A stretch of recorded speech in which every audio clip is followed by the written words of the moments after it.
Hello everyone, welcome back to my YouTube channel Basico ServiceNow Learning. So in today's video we are going to explore that how we can set a workflow inactive in ServiceNow. So in today's video we are going to explore that how to set workflow inactive or how to activate the workflow.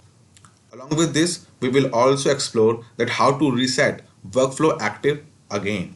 Okay, so let's see what is the use case which we are going to implement today. So the use case is that inactivate or deactivate the existing catalog item along with workflow. So as we know that each and every catalog item has a workflow associated, right? Then we will reactivate the same catalog item again. Okay, so the catalog item name is which we are going to activate and deactivate is demo service catalog item. So friends, let's move to ServiceNow personal instance so that we can implement it practically. So friends, this is my ServiceNow personal developer instance. So here what we have to do first, we have to search that catalog item. So what we are going to do is we are typing maintain item. Maintain item contains all the catalog items which are configured in ServiceNow instance. Okay, so for demo perspective, I have created this catalog item. So I'm opening this catalog item. So here see we have a particular configuration page of a catalog item like name, catalog, categories, what will be the description, what will be the short description. Okay, so to find where we have a workflow, we have a process engine. So here we have a workflow. So this is the workflow which is associated with this particular catalog item. Okay, so we have to deactivate or set inactive this workflow. So copy this workflow from here, because most of the times when we are in the initial stage of development or we have like 1 or 2 years of experience and we are working on a catalog items, so most of the times a developer will get a requirement from the client side, okay, deactivate this catalog item, I don't need this particular catalog item on a production instance. Okay, so this is the very small topic which we are discussing today, but it is kind of a required topic. Okay, so copy this workflow. Here we have this filter navigator, type workflow editor and open this in another tab. So this workflow editor will contain all active workflows into it. So what I'm going to do here is that I'm typing my workflow name here. See, we have a workflow, right? Click on this.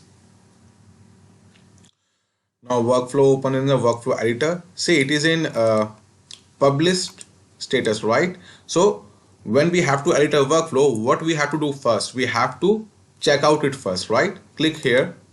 See, we have lots of options. Here we have option called checkout, even though we also have a option called set inactive. So you can click on set inactive and make this workflow as set inactive. Or what you can do, you can also click on checkout and then you can make it as set inactive. So that depends on you from where you want to make it as set inactive. So I'm clicking on set inactive here, and see, after clicking on set inactive, we have an option called set active. Now what I'm going to do is that I'm going to publish it. So after publishing it, what will happen, it will be available, this particular changes will be available for rest of the users also. Okay, so now this workflow is set inactive. So in this way we can make a workflow set inactive. So just cross it and now again refresh the page. Now again open the workflow editor and here again type this particular C. See, now this workflow is not available here in this page. It means the particular workflow is set inactive. Okay, so if you get a requirement to make a workflow inactive, you can make in such a way. Okay, now we have a catalog item which we opened here. So now the workflow is set inactive. Now what we have to do, we have to make a catalog item inactive. So what we can do is that we have an active checkbox in a catalog item. What we have to do, we have to just uncheck it and we have to update it. Okay, so once we did this, then the particular catalog item is also get inactive. So in this way, the use case where we have said that we have to make our existing catalog item inactive or deactivate, we can do in this way. Also, we have to check other dependencies, such as like some of the SLAs are attached to that particular catalog item. We also have to make those SLAs that inactive. If there are some dependencies and some other things are associated with that particular catalog item, we have to check that. Okay, so there are lots of things we have to take care while making a catalog item inactive. But in this particular video, we are only making a catalog item inactive, even though we are also making a workflow as inactive. Now, if we got a requirement to reactivate the same catalog item again, okay, so then how we can do that? So here, see, when we open this workflow item, we don't have this particular workflow available here, right? So how we can navigate to that particular workflow and make it as active? So for that, what we have to do is that here we have to type workflow versions. Actually, workflow have lots of tables, so each and every activity which we perform in ServiceNow gets saved in lots of tables, right? So to perform a particular task, we have different tables, different ways to perform it. Okay, so here we have workflow versions. So to activate the workflow, what we have to do, we have to click on workflow versions. See, here we have lots of records. We have sorted it by, created by, or you can click all. Once you click all, means you have all the versions of a workflow, right? So see, this is the workflow name which we have set inactive few seconds back, right? So click on this, sorted it by, created by. It means we have this entry, we have the latest one, right? Click over here. Once you click over here, see, we have an option called show workflow. So click on this show workflow.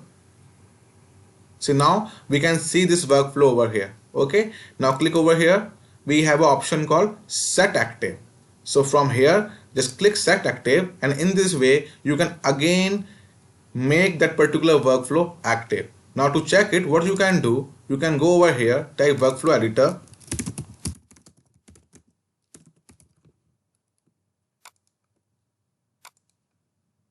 type that workflow name over here.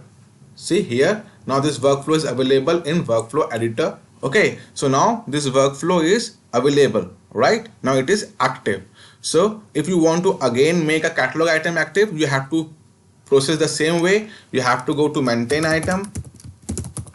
You have to open that particular catalog item. Let's say here, open this, and again you have to check the checkbox active. So in this way you can make the catalog item active, even though you can also make a workflow active. Okay friends, so I will be sharing a link below for a theoretical details. You can navigate to that particular link in case if you are looking for some theoretical concepts.